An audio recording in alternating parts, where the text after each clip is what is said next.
Combination of capacitor. आज हम क्या सीखते हैं? Combination of capacitor. कॉम्बिनेशन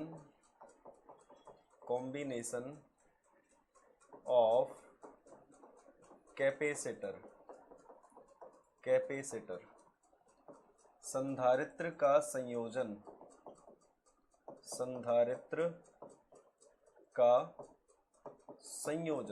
संधारित्र का संयोजन मीन्स जो कैपेसिटर है हमारे पास, एक कैपेसिटर है, दो हैं, तीन हैं, चार हैं, पांच हैं।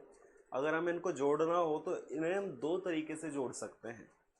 पहला जो कॉम्बिनेशन का टाइप है वो है सीरीज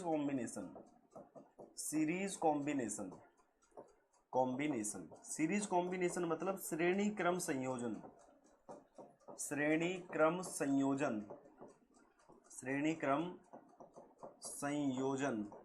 क्या आपको ये बात समझ में आ रही है? श्रेणी क्रम संयोजन।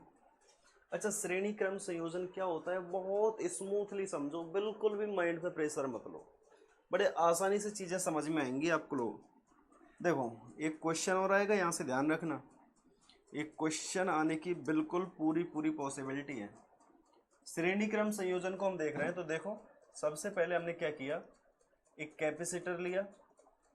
इस कैपेसिटर को हमने ये रखा, कैपेसिटर, ये कैपेसिटर है, ठीक है। इसके साथ हम एक दूसरा कैपेसिटर भी जोड़ देते हैं, एक दूसरा कैपेसिटर ले लेते हैं, ये हमारा एक दूसरा कैपेसिटर है। इसको हम एक बैटरी से कनेक्ट कर देते हैं। किससे कनेक्ट कर देते हैं? इसको एक बैटरी से कनेक्ट कर देते हैं, ठीक है भाई। ये बातें आप लोगों को ध्यान रखनी है। ये हमारे पास दो कैपेसिटर मौजूद हैं। कितने कैपेसिटर? दो कैपेसिटर। दोनों को हमने सीरीज में रख दिया और इनको हम एक बैटरी से कनेक्ट कर देते हैं। जिससे इसमें करंट आ रहा है, ठीक है। जिसमें क्या आ रहा है? करंट आ रहा है। ये देखिए, हमने इसको एक बैटरी से कनेक्ट कर दिया। जैसे ही आप इसको बैटरी से कनेक्ट करोगे, तुरंत पोटेंशियल डिफरेंस जनरेट होगा इसके ऊपर, डेल्टा वी। यहाँ वी पॉजिटिव जाएगा और इधर वी नेगेटिव होगा। यहाँ वी पॉजिटिव, वी नेगेटिव। लेकिन आप देखोगे ये C1 है, ये C2 है, दो कैपेसिटर हैं C1 C2। जब इसमें करंट जाएगी, जब इसमें धारा जाएगी, तो आपको ध्यान रखना है यहाँ जो Q है आपको पता है प्लस Q आ जाएगा, Q1 मान लेता हूं मैं। यहाँ माइनस Q1 आ जाएगा, यहाँ प्लस Q2 आ जाएगा और यहाँ माइनस Q2 आ जाएगा। इतना तो जानते हो आप। यहाँ V1 आ जाएगा और यहाँ V2 आ जाएगा। पोटेंशियल डिफरेंस जनरेट होगा। बिल्कुल सिंपल सी बात कह रहा हूं। तो इस कंडीशन में आप देखिए, इस कंडीशन को बिल्कुल भी प्रेशर मत लो, बिल्कुल नॉर्मली होकर बिल्कुल समझो। इस चीज में क्या कांस्टेंट है? इसमें आप देख पा रहे हैं जो वोल्टेज है वो डिस्ट्रीब्यूट हो गया, कांस्टेंट क्या है? Q। कांस्टेंट क्या है? Q। तो Q is equal to Q1 is equal to Q2, Q1 is equal to Q2 is equal to Q equivalent लिख सकता हूं मैं इसको, कि इक्विवेलेंट। ये बात आपको समझनी है, बस ये बात समझनी है। अगर ये लॉजिक समझ में आ गया, ये कांस्टेंट है, नियत अंक है, नियत है। चार्ज क्या है? नियत है। आवेश क्या है? नियत है। तो आप इस लाइन को लिख भी सकते हैं, Q remains constant, Q remains constant, Q remains constant in series combination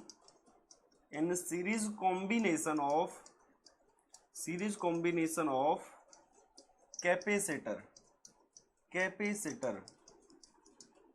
capacitors. संधारित्रों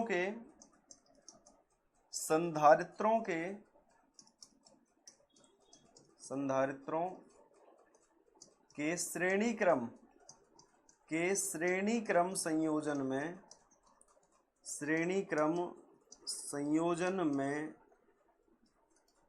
में आवेश, जिसको हम Q से दिखा रहे हैं, Q नियत रहता है। ये लाइन समझ में आई आपको? आई होप समझ पा रहे होंगे। अगर ये चीज कांस्टेंट है तो वोल्टेज बदल रहा है। तो मुझे बताओ V इक्विवेलेंट क्या आ जाएगा? V इक्विवेलेंट क्या आ जाएगा? V1 plus V2। और यहाँ अगर ज्यादा होंगे कैपेसिटर तो डॉट डॉट डॉट ऐसे करते जाएंगे हम इसको। अच्छा, आई होप आप जानते होंगे C बराबर Q अपॉन V होता है। C बराबर क्या होता है? Q अपॉन V होता है। तो यहां से V की वैल्यू में बताओ क्या आएगी? Q अपॉन C आ जाएगी। तो V इक्विवेलेंट को क्या लिख सकते हो? V इक्विवेलेंट को लिख सकता हूं Q equivalent upon C equivalent is equal to V1 को क्या लिख सकते हैं? V1 को क्या लिख सकते हैं? Q1 upon C1 plus Q2 upon C2 dash, ऐसे करते जाएंगे हम। अगर ज्यादा कैपेसिटर जुड़े हुए हैं तो सीरीज में आप देखिए Q1 Q2 हमने कहा था बराबर हैं। अगर ये बराबर हैं तो कॉमन आ जाएगा। Q इक्विवेलेंट अगर ये बराबर हैं C equivalent is equal to, तो ये आगे बाहर आ जाएंगे निकल कर। कहीं गलती तो नहीं कर रहे हैं हम? बिल्कुल सही चल रहे हैं, कोई दिक्कत नहीं, कोई भी गलती हम नहीं कर रहे हैं। तो Q1 Q2 बराबर होने की वजह से ये दोनों बाहर आ जाएंगे और यहाँ बचेगा 1 upon C1 plus 1 upon C2। ठीक है, Q से ये Q कैंसिल हो जाएगा क्योंकि बराबर है। तो 1 अपॉन C इक्विवेलेंट आ जाएगा आपका 1 upon C1 plus 1 upon C2। इतने कितने भी कैपेसिटर जुड़े हों सीरीज में, ये फॉर्मूला आपको अप्लाई करना है। ठीक है भाई, ये फॉर्मूला आप लोगों को अप्लाई करना है। क्या बात समझ में आई? आई होप इतनी छोटी सी बात तो आप समझ पा रहे होंगे। अगर ये छोटी छोटी बातें भी आपको समझ में नहीं आती हैं तो फिर हमारी 12th में पढ़ाई करने का कोई भी फायदा नहीं है। चलिए, इसके ऊपर मैं आपको एक क्वेश्चन देता हूं और देखते हैं क्वेश्चन को कितने लोग करते हैं। बनाइए, कैपेसिटर है आपके पास, एक क्वेश्चन मैं आपको दे रहा हूं। हमारे पास 2 कैपेसिटर हैं और दोनों की दोनों सीरीज में जुड़े हुए हैं। दोनों की दोनों किस में जुड़े हुए हैं? सीरीज में जुड़े हुए हैं। ये पहला कैपेसिटर है जो दूसरे कैपेसिटर से सीरीज में जुड़ा हुआ है। ठीक है, दूसरे कैपेसिटर से सीरीज में जुड़ा हुआ है। अब थोड़ा सा टेढ़ा मेढ़ा अगर हो जाए तो थोड़ा एडजस्ट करने की कोशिश करिए करो यार। ठीक है, ये आपका एक बैटरी से जुड़े हुए हैं। ये आपकी बैटरी है, ये क्या है? बैटरी है। ठीक है भाई, बात समझ में आ रही होंगी अभी? ओ देखो, फाइनली ये हमारा एक बन के तैयार हो गया। ये बैटरी 5 वोल्ट की है। कितने वोल्ट की है? 5 वोल्ट की है। यहाँ C1 इसका जो कैपेसिटेंस है C1 वो 3 माइक्रोफैरड का है। C2 भी 3 माइक्रोफैरड का है। इस पर जो चार्ज है, अब आपको क्या क्या बताना है सुन लो। तो ये क्वेश्चन मैं आपको दे रहा था, क्वेश्चन इसमें फाइंड करना है, आपको ज्ञात करना है। क्या क्या ज्ञात करना है आपको? C इक्विवेलेंट बताना है क्या होगा। कल का लेक्चर देखा होगा तो आपको मजा आ जाएगा क्वेश्चन करने में, ध्यान रखना। आपको एक तो C इक्विवेलेंट बताना है आपको, या Q1 बताना है, Q2 बताना है, V1 बताना है, अच्छा U1 बताना है, U2 बताना है। U1 U2 मतलब समझ रहे हो, एनर्जी। V1 बताना है, V2 बताना है, सब कुछ बताना है। सब कुछ बताना है, समझे? सब कुछ बताना है। अगर सब कुछ बताना है तो एक बार करने की कोशिश करो, फिर मैं तो करवा ही दूंगा। करने की कोशिश करो, फिर मैं तो करा ही दूंगा आपको। ठीक है, करो।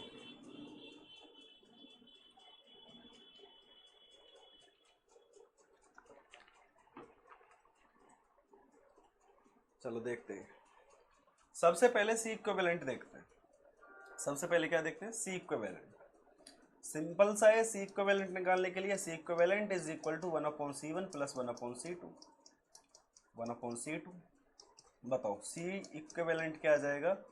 1/3 प्लस 1/3, 2/3 आएगा। और तो सी इक्विवेलेंट आप इसको सॉल्व करेंगे तो 3 ऊपर 2 नीचे, ये आ जाएगा 3/2 आ जाएगा। 3/2 को बोले तो 1.5 माइक्रोफेरड। 1.5 माइक्रोफेरड, ये आपका क्या आ गया? C1 आ गया। सी इक्विवेलेंट आ गया, सॉरी सी इक्विवेलेंट आ गया। अगर आपके पास सी इक्विवेलेंट आ गया, वोल्टेज आपको दिया है, क्यू निकाल सकते हो क्या? क्यू इक्विवेलेंट निकाल लो यहां से। तो क्यू इक्विवेलेंट क्या आ जाएगा? टोटल वोल्टेज 5 है, तो क्यू इक्विवेलेंट आएगा आपका, क्या होता है? C V, C equivalent into V equivalent. C equivalent कितना है? 1.5 माइक्रोफेरड है। 1.5 माइक्रो माइक्रो माइक्रो माइक्रो को करोगे तो कितना आ जाएगा? 10⁻⁻6। वी कितना है? वी कितना है बताओ? वी कितना है? 5 है। 5 है तो 7.5, इसको माइक्रो कूलाम लिख सकते हो। 7.5 माइक्रो कूलाम लिख सकते हैं क्यू इक्विवेलेंट को। क्यू इक्विवेलेंट को क्या लिख सकते हैं? 7.5 माइक्रो कूलाम। और आप जानते होंगे, अभी बताया था, Q1 Q2 भी बराबर होते हैं, तो Q1 और Q2 सबकी वैल्यू क्या आ जाएगी? ये आ जाएगी। आया समझ में? क्या इतनी बात समझ गए? अगर इतनी बात समझ गए तो देखो V1 निकालते हैं। V1 निकालते हैं। V1 बताओ क्या होता है? V1 होता है भैया, V1 क्या होता है? तो Q1 upon C1, Q1 upon C1 होता है। Q1 अपॉन C1 होता है। Q1 की वैल्यू क्या है? 7.5 माइक्रो कूलम। 10⁻⁻6 से गुणा कर ले, करो या मत करो, करना है तो कर लो, वैसे कट जाएगा। C1 की वैल्यू, C1 की वैल्यू 3 माइक्रोफेरड लो। इससे ये कैंसिल आउट हुआ और ये कटेगा 3 2 जार 2, ये 5। तो V1 की वैल्यू आ जाएगी 2.5 वोल्ट। 2.5 वोल्ट आ जाएगा। V1 कितना आ जाएगा? 2.5 वोल्ट आ जाएगा।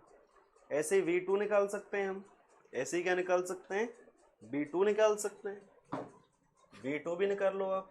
V2 भी सेम आएगा मेरे हिसाब से तो भी। Q2 अपॉन C2 बराबर Q2 की वैल्यू 7.5 अपॉन 3। तो फाइनली आपका आंसर आ जाएगा 2.5 वोल्ट। ये V1 V2 आ गए आपके। अब क्या देखना है? U1। अच्छा U1 देखो, U1 बराबर क्या होता है? U बराबर जानते हो क्या? अभी बताया 1/2 C इक्विवेल, अच्छा C1 V1 का स्क्वायर, C1 V1 का स्क्वायर। तो हाफ C कितना है? C1 कितना है? 3 माइक्रो 3 माइक्रो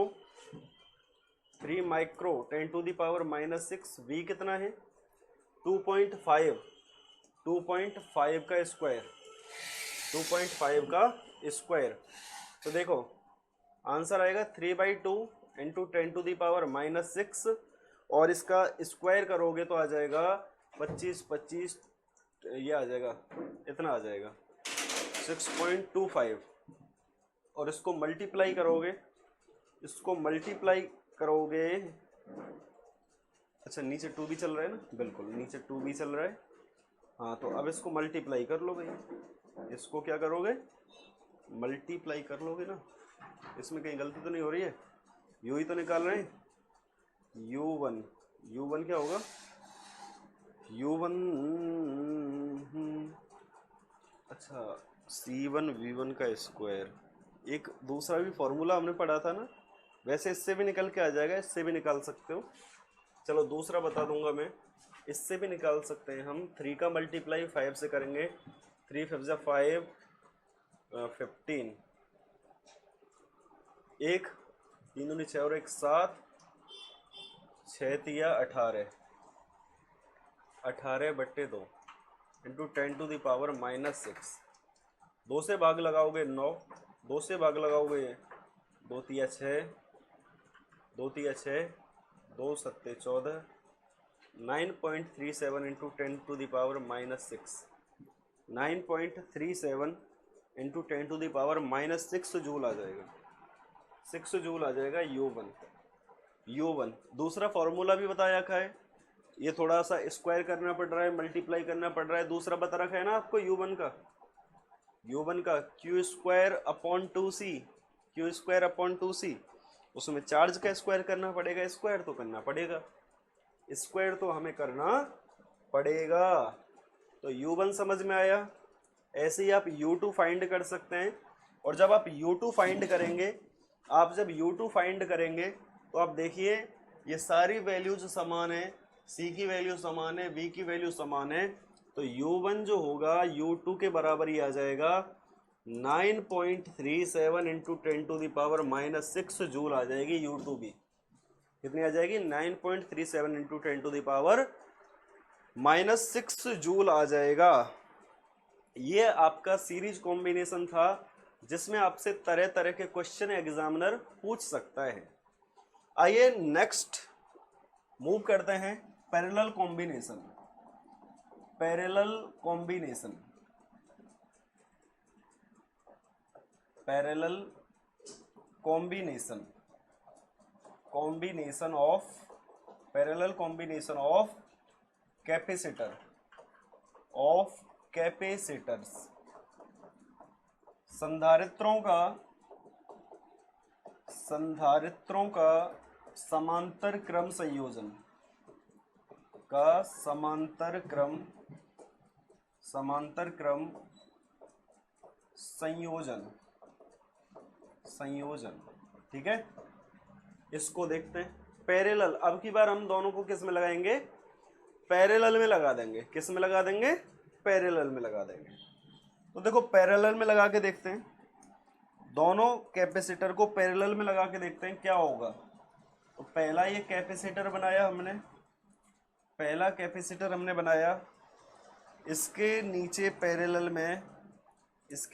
पैरेलल में से दूसरा कैपेसिटर जोड़ देते हैं, दूसरा कैपेसिटर जोड़ सकते हैं, और इस ऐसे ही आप बहुत सारे कैपेसिटर को जोड़ सकते हो, ऐसे ही बहुत सारे कैपेसिटर को हम इससे जोड़ सकते हैं।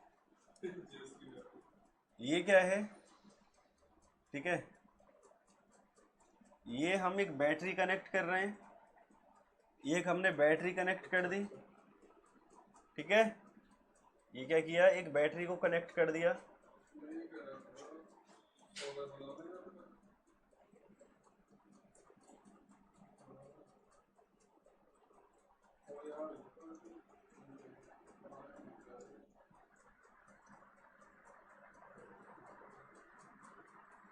ठीक है, एक बैटरी कनेक्ट कर दी हमने, ठीक है। ये आपका C1, ये आपका C2। आप देखिए यहाँ से अगर V पॉजिटिव जाएगा तो यहाँ V नेगेटिव जाएगा। ये पूरी की पूरी प्लेट प्लस Q चार्ज, ये minus Q charge, Q1 Q2, अच्छा Q1 मान लेता हूँ, इसको मैं प्लस Q2, इसको माइनस Q2 मान लेता हूँ। अब देखिए अब की बार क्या होगा? अब की बार जो वोल्टेज है वो कांस्टेंट रहेगा। अब की बार वोल्टेज कांस्टेंट हो जाएगा। क्या कांस्टेंट हो जाएगा? वोल्टेज कांस्टेंट हो जाएगा। तो वोल्टेज कांस्टेंट कैसे हो जाएगा भाई? देखो यहाँ अगर V पॉजिटिव, यहाँ V नेगेटिव, यहाँ V पॉजिटिव, V नेगेटिव, देखो V पॉजिटिव, यहाँ भी V नेगेटिव, यहाँ भी V पॉजिटिव, यहाँ भी V नेगेटिव। समझ में आई बात? समझ में आई? तो पैरेलल कॉम्बिनेशन में याद रखना, सिंपल सा फंडा है, पैरेलल कॉम्बिनेशन में याद रखना, ठीक है। जो डेल्टा वी है आपका वो V1 is equal to V2, ये क्या होंगे आपके कांस्टेंट होंगे, ये क्या हो जाएंगे कांस्टेंट हो जाएंगे, अर्थात नियत होगा अब की बार क्या डेल्टा V। अगर डेल्टा V नियत होगा, देखो चार्ज डिस्ट्रीब्यूट हो रहा है, चार्ज क्या हो रहा है डिस्ट्रीब्यूट हो रहा है, चार्ज डिस्ट्रीब्यूट होगा आवेश वितरित होगा। तो देखो ध्यान से देखिए, अगर आप देखेंगे तो Q इक्विवेलेंट क्या होगा Q1 प्लस Q2, ऐसे जोड़ सकते हैं बहुत सारे चार्ज, है ना। Q इक्विवेलेंट क्या होता है C equivalent upon V equivalent is equal to C1 upon V1 plus C2 upon V2, ऐसे हम बहुत सारे कैपेसिटर जोड़ सकते हैं। अब की बार आपने क्या देखा V क्या है, अब की बार आपने देखा V जो है वो कांस्टेंट, अच्छा उल्टा लिख दिया, सॉरी इसको थोड़ा सा उल्टा लिख दिया मैंने, सॉरी इसको सही से लिखो। Q बराबर क्या लिखते हैं C डेल्टा V या C equivalent V equivalent is equal to C1 V1 plus C2 V2 ऐसे लिखना है इसको, सॉरी पहले गलत लिख दिया। तो यहाँ से जो V1 और V2 है वो तो कांस्टेंट है और V1 V2 कांस्टेंट है, तो इसको हम क्या कर सकते हैं बाहर ले सकते हैं। तो यहाँ बचेगा C1 प्लस C2, बहुत सारे कैपेसिटर जोड़े जा सकते हैं, V से V कैंसिल होगा, तो finally C equivalent in parallel combination में क्या आ जाएगा हमारे पास, C इक्विवेलेंट क्या आ जाएगा C1 प्लस C2। इस तरह से हम बहुत सारे कैपेसिटर्स को पैरेलल में जोड़ सकते हैं, बस क्या ध्यान रखना है V जो होगा वो कांस्टेंट होगा, पिछले सीरीज कॉम्बिनेशन में Q कांस्टेंट होगा, बस इतना सा खेल है, बाकी आप लोग समझ जाएंगे। ये समझ में आया पैरेलल कॉम्बिनेशन क्या होता है। पैरेलल कॉम्बिनेशन अगर आपको समझ में आ गया तो फिर मैं आपको एक क्वेश्चन देता हूं, एक क्वेश्चन है हमारे पास, उसको सॉल्व करते हैं फिर, अगर समझ में आ गया ठीक है, इसको सॉल्व करते हैं। चलिए फिर से एक क्वेश्चन लिखिए, देखिए एक सबसे पहले कैपेसिटर ड्रॉ करेंगे,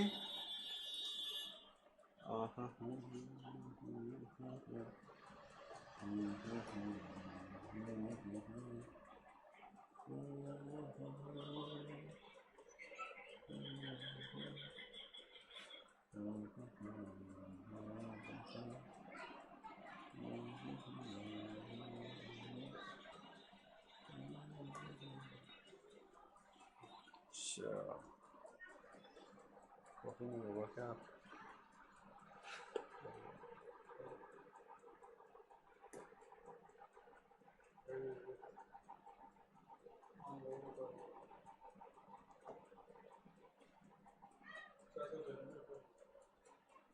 चलो एक कैपेसिटर ड्रॉ करते हैं,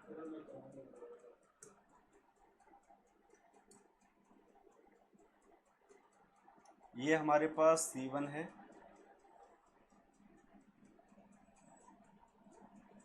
दूसरा कैपेसिटर लेते हैं, ये दूसरा कैपेसिटर है, इसको एक बैटरी से कनेक्ट कर देते हैं,